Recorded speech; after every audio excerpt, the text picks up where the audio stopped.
सुंदर कर ताली। ताली मतलब आहा, दोनों हाथों को जब एक साथ जोर से पटकते हैं एक आवाज निकलती है, उस आवाज को ताली कहते। पर याद रखना, ताली एक हाथ से नहीं बजती, एक हाथ से तो चुटकी बज सकती, ताली तो दोनों हाथों से बजती है। उसी प्रकार मेरे माई बाप, राम कथा भी सुंदर करतारी है।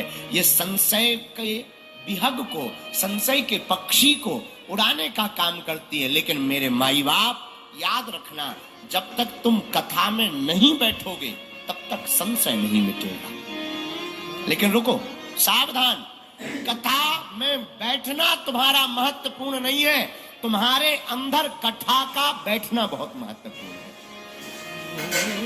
कितने लोग नहीं यहां बैठे, बैठे बहुत हैं, पर माई बाप जब कथा पूरी हो जाएगी तो सबका कल्याण नहीं होगा, कुछ कुछ का होगा। क्यों? क्योंकि कथा में तो सब बैठते हैं, कथा किसी किसी में बैठती है। जिसमें कथा बैठ जाएगी उसका बेड़ा, और जिसमें नहीं बैठेगी वो मुहारी की नदिया में ही डुबकी लगाएगा। बोलो सीताराम। भगवान महादेव कथा करते हैं तो सावधान कहते हैं, सुनो पर सावधानी से, बुरा न मानना। मेरे प्रियजनों, कथा सुनना कान का विषय नहीं है, कथा तो ध्यान का विषय है। तुम कान से सुन रहे ये महत्वपूर्ण नहीं है, तुम ध्यान से सुन रहे हो या नहीं ये बहुत महत्वपूर्ण है। बोलो सीताराम। बहुत लोग हमारे पास आते कहते, गुरुजी हमने बहुत कथा सुन ली पर कुछ ठीक ठाक नहीं हो रहा, कुछ ज्यादा भला नहीं हो रहा।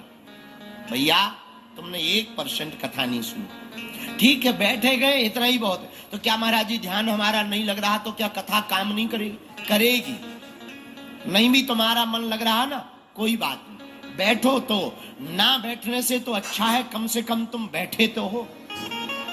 अगर कथा में नहीं बैठोगे तो तुम ठेका पे बैठो। कहो ना, और जोर से कहो। आज तुम बैठे हो, कल तुम में कथा बैठ जाएगी।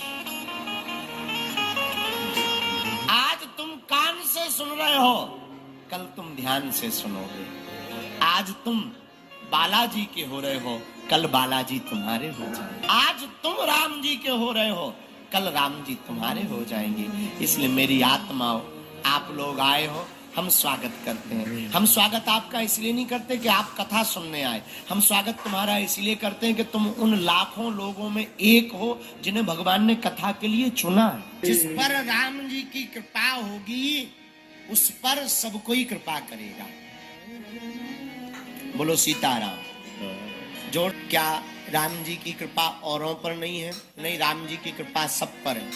तो क्या जो कथा में आपकी नहीं आए उन पर राम जी की कृपा नहीं है? नहीं नहीं, उन पर भी है।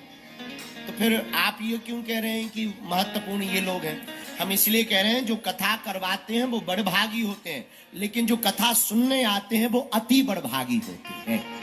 बोलो श्री राम। तो मेरे प्रिय साधको, जो कथा करवा रहा वो बड़भागी, लेकिन जो कथा सुन रहा वो अति बड़भागी। और हनुमान जी भी बड़भागी हैं। हनुमान जी 2 चीजों के रसिक, राम नाम जपने के और कथा के। मेरे पागलों, दुनिया में इंसान वो है, महान वो है जो राम के काज के काम आ सके।